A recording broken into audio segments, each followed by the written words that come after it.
સરદારનગરમાં દબાણ હટાવવાની કામગીરી થઈ રહી છે। ઉત્તર ઝોનના સરદારનગર વોર્ડમાં કામગીરી કરવામાં આવી રહી છે। કમલ તળાવ નજીકના ગેરકાયદેસર બાંધકામ દૂર કરાશે। ઉલ્લેખનીય છે કે 150થી વધુ મકાન ગેરકાયદે તળાવ પર બન્યા હતા। એએમસી અને પોલીસની મદદથી દબાણ હટાવવાની કામગીરી શરૂ કરવામાં આવી છે। ઉલ્લેખનીય છે કે ઉત્તર ઝોનના સરદારનગર વોર્ડમાં આ કામગીરી હાલ થઈ રહી છે, જેમાં કમલ તળાવ નજીકના જે તમામ ગેરકાયદેસર બાંધકામ છે, ગેરકાયદેસર મકાનો છે, તેમનું ડિમોલિશન કરવામાં આવી રહ્યું છે। ઉત્તર ઝોનના સરદારનગર વોર્ડમાં આ કામગીરી કરવામાં આવી રહી છે।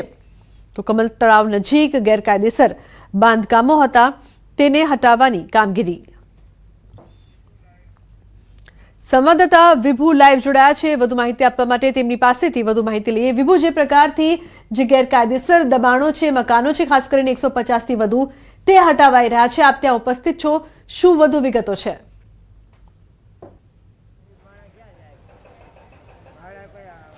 લુબના સરદારનગર હોડ છે અને સરદારનગર હોડમાં એક તળાવ છે, જ્યાં 150થી જેટલા મકાનો છે, તે મકાનોને આજે તોડી પાડવામાં આવ્યા છે અને જેનો આસિયાનો તૂટ્યો છે તેઓ લોકો અત્યારે રડી રહ્યા છે। કારણ કે એવું કેવું છે કે 50 વર્ષથી તેઓ અહીં રહે છે અને 50 વર્ષથી રહેતા હતા અને આજે મકાન તોડી પાડ્યા। કોઈ વૈકલ્પિક વ્યવસ્થા નથી અને તેના કારણે ઘરનો આશરો છે છીનવાયો છે। બેન, આપ ક્યાં રહેતા હતા? આ સામે રહ્યું મકાન। કેટલા વર્ષથી રહેતા હતા? 50 વર્ષ થઈ ગયા મારે અહીંયા સાહેબ। મારે જો એક્સિડન્ટ થઈ ગયો, મારા ઘરવાળા ઘર કામ કરીને છોકરા મેં મોટા કર્યા છે। નાની ઉંમરમાં જિંદગી રંડાપો ગાયરો, મારો કોઈ નહીં, મારા છોકરા નાના નાના। આ મકાન મારું એક હતું, એ ન રહેવા દીધું સાહેબ। હું વિધવા ભાઈ છું અત્યારે। તમને કોઈ વૈકલ્પિક વ્યવસ્થા કરવાનું કીધું છે?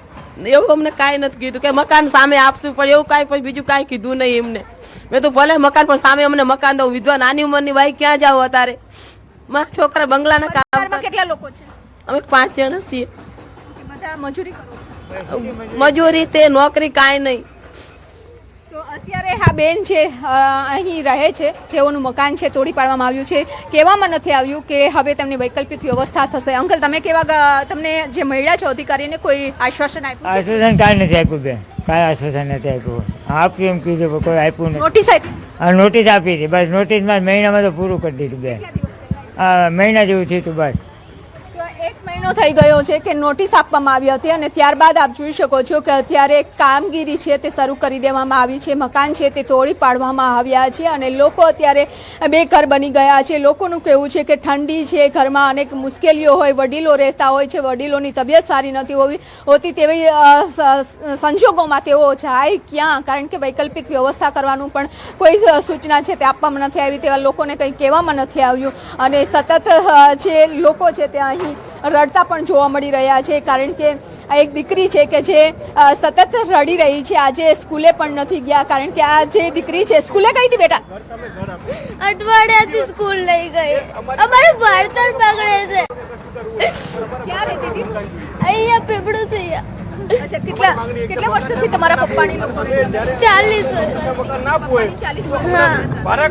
તો અત્યારે આ દીકરી રડી રહી છે કે તેમનું ભણતર છે તે બગડી રહ્યું છે, કારણ કે અત્યારે વૈકલ્પિક વ્યવસ્થા નથી। આ બીજી પણ દીકરી છે કે જેઓના આસિયાનો છીનવાયો છે અને આસિયાનો છીનવાઈ જતા તેઓ અત્યારે રડી રહ્યા છે બધા કે તેઓની વ્યવસ્થા કરવામાં આવે, તેઓનું ભણતર ના બગાડવામાં આવે। જો કે અમદાવાદ મ્યુનિસિપલ કોર્પોરેશનનું કહેવું છે કે એ ગેરકાયદેસર જગ્યા હતી ને જ્યાં બાંધકામ કરવામાં આવ્યા હતા, આજે તોડી પાડવામાં આવ્યા છે। પરંતુ જ્યારે લોકો 50 વર્ષથી રહેતા હોય છે ત્યારે તેઓની પાસે આશરો ના છીનવાઈ જાય ત્યારે તેઓ ક્યાં જાય તે પણ એક પ્રશ્ન બની જતો હોય છે। ત્યારે લોકોની એક જ માંગ છે। તમારી શું માંગ છે? ઘર સામે ઘર, ઘર સામે ઘર અપાય, રહેવાની વ્યવસ્થા તો કરી આપો ને મને। તમે ચાલો તમે ઘર પાડો તો ભલે પણ વ્યવસ્થા તો કરી આપો ને અમને। એ તમે ભાડા ક્યાંથી અમે ભરીએ અત્યારે? આ બધું વેચવે છે, અમે ભાડા ડિપોઝિટ ભરી છે અમે અત્યારે। તો આગળ કામ ધંધા ને તમે ક્યાંથી અમે ભાડા 10,000 ભાડા ભરવાના, ક્યાંથી અમે કરીએ અમે અત્યારે એટલું બધું? આ લોકો બહાર છે અને તેઓ રડી રહ્યા છે। તેઓનું એક જ માંગ છે કે ઘરની સામે અમને ઘરની વ્યવસ્થા કરી આપો, કારણ કે આ સંજોગો છે, સમય એવો છે કે તેઓ તાત્કાલિક વ્યવસ્થા કરી શકે તેવી સિચ્યુએશનમાં નથી। બાળકોનું ભણતર બગડી રહ્યું છે, વડીલો છે તેની તબિયત ખરાબ હોય છે, તેમને ક્યાં લઈ જવા? એટલે કે આપ જોઈ શકો કે આ 150થી 50 જેટલા મકાનો હતા અત્યારે તોડી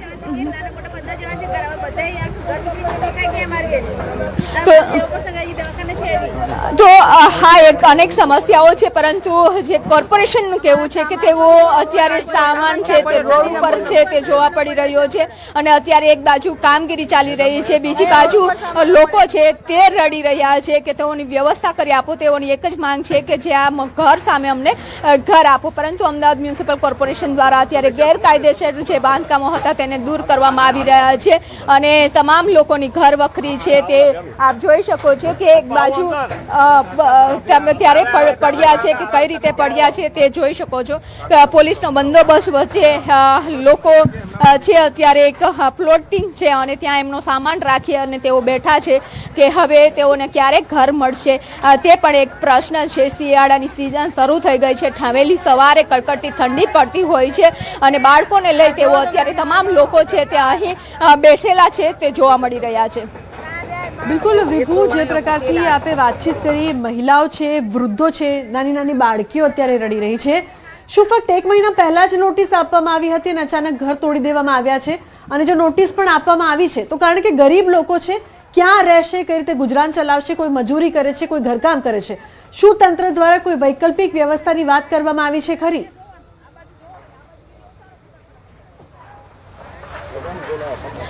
લુબના, જે લોકો સાથે મેં અહીં વાત કરી છે તેઓનું કહેવું છે કે 21 દિવસ પહેલા નોટિસ આપવામાં આવી હતી અને ત્યારબાદ અત્યારે કામગીરી શરૂ કરી દેવામાં આવી છે. ઘરને તોડી પાડવામાં આવ્યા છે. વૈકલ્પિક વ્યવસ્થાની કોઈ નથી વ્યવસ્થા. અમારો 4 ધાવાનું ભાડે મકાને નહીં હાલતા, કોઈ પબ્લિક રોવે છે. તો ભાડે મકાન નથી મળી રહ્યા, સાથે જ નાના બાળકો છે તે રડી રહ્યા છે, તેમનો અભ્યાસ છે તે બગડી રહ્યો છે, અને તેઓનું કહેવું છે કે મકાન સામે મકાનની વ્યવસ્થા કરી આપે. અત્યારે શિયાળો છે, અત્યારે વૃદ્ધો પણ જે છે તે બેઠા છે.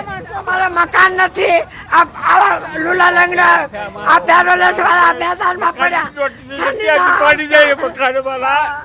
અમારા ડુબલા થઈ ગયા. 15 દિવસ ટાઈમ આપવો જોઈએ ને.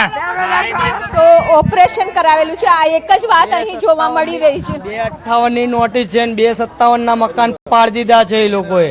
258 ની નોટિસ છે ને 257 ના મારા મકાન પાડ્યા છે. વધારાનું કપાત લઈ લીધું. આ નાના નાના છોકરા છે, 2000 બોર્ડ ની પરીક્ષા આવી રહી છે, તો આ લોકો જાશે ક્યાં અત્યારે? વૈકલ્પિક વ્યવસ્થા શું જવાબ? સાહેબો વિક્રમભાઈ કટારિયા રહ્યા, ઓફિસમાં ગયા તો એમને હસીને જવાબ દઈ રહ્યા છે. અત્યારે મેં ઉભા રાખ્યા તો પણ ઉભા નથી રહ્યા, તેમને જતા જ રહ્યા છે કે એમાં હું શું કરું? ડાયરેક્ટ ડોટ મેલ દે. તમારી માંગ શું છે? મકાન સામે મકાન દે મેમ. આ બધાને લઈને ક્યાં જવાનું? મારા પપ્પા બેઠા, મારા બાપુ બેઠા, આ મારી દાદીઓ બેઠા છે. ક્યાં લઈને જવાનું? ભાડાના મકાન 50,000 રૂપિયા ગજવામાં હોય તારે ભાડે મકાન મળે. 4 જણાને રહેવાનું કહે છે. તો અત્યારે આ જે લોકોએ એસ્ટેટ કેવું છે કે એસ્ટેટ ઓફિસર સાથે વાત થઈ છે. બિલકુલ.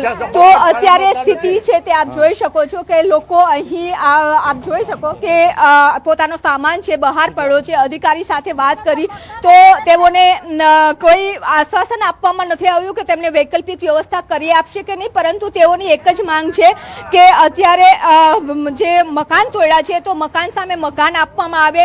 તેઓ લોકો જાય તો અત્યારે ક્યાં જશે? કારણ કે ક્યારેય પણ ભાડે રાખતા હોય છે તો મકાન એક ડિપોઝિટ લેતા હોય છે, 2 એડવાન્સ લેતા હોય છે, એટલે કે એ પણ એવો પ્રોબ્લેમ થઈ રહી છે કે હવે શિયાળાની સિઝન છે, બાળકોના ભણતર બગડી રહ્યું છે તો જાશે ક્યાં?